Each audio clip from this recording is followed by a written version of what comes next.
BodyBags, where horror lies.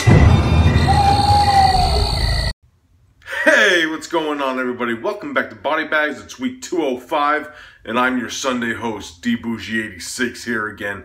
Yes, guys, it's that time for the Sunday review. And as you know, if you've been watching during the week, it's Grindhouse week on BodyBags, which pretty much what we did is chose like either films that actually came from the Grindhouse era or films that were influenced by the Grindhouse era. So the film that I went for today is a film from 2010 that was very influenced in the Grindhouse era of cinema from like the 70s and early 80s. And this definitely is one that has like a lot of homages and stuff to the Grindhouse era of cinema. And also it could be known as like an indie Grindhouse film in a way. And it's a film, of course, titled The Super. Yes. Pretty much the main plot of this one, without going too crazy into it, we're introduced to our main character of George, who's a superintendent of this whole building complex. And we find out more backstory of George as a character throughout it, like he was a Vietnam vet. And pretty much what we find out is George ends up going mentally unstable as the film progresses. And it leads him into this dark world where murder and mystery ensues, and it interacts with like him and the other tenants of this building complex. And the more that he interacts with them, the more crazy he goes throughout the film. That is pretty much the main plot of it without going too much into it. Now I gotta say, right from like the opening like shot of this film, it has like that 70s like Grindhouse feel to it, where it has like this classic like 70s style like title cards that pop up, and this great soundtrack by composer Kevin McSweeney, who does the soundtrack for this film. And it has the soundtrack works for this film's benefit because there's a lot of like airy like sinister tracks that go into like the persona of like George as a character, and you hear it like kind of like a doom bass, like do. You actually hear it when you actually play the film and you hear the menu. It has like this great like synth like doom feel to like the soundtrack when you're about to press play and stuff, and this sound and music plays throughout the film in certain areas, and it just works for its benefit. There's a lot of like homages to like a lot of different types of cinema in this film too, especially like exploitation cinema. There's like a few scenes with like that kind of remind me of like I Spit on Your Grave in a way, and even like some early giallo films.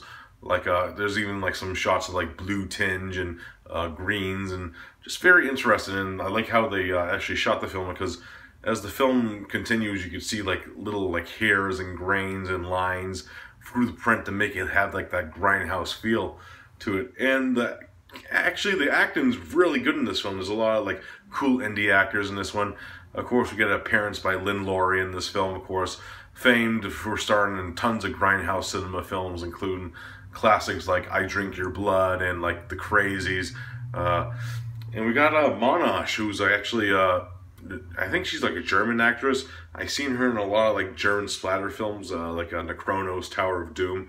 And her character and George's character, her character of Olga, actually have some really great like lines of dialogue together. And it's actually kind of funny in a way, because there is like this dark kind of like light humor in this film, especially with like the way George delivers his lines, and some of the shit that he says in the film is kind of fucking funny.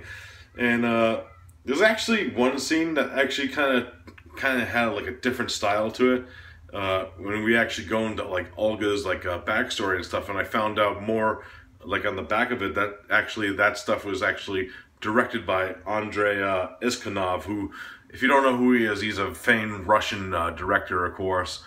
And, of course, most famously known for directing Nails, which I actually reviewed on BodyBags a while ago. And he also directed Philosophy of a Knife. That's another film that he directed. And it has like that same like kind of look and feel to like Nails in a way that, if you haven't seen Nails, I actually recommend that film. It actually has like this weird, like oddball, like kind of like a Russian David Lynch feel. And it has like that look to the film. And it also has like a sort of like exploitation, like a thriller, a cruel picture look to it.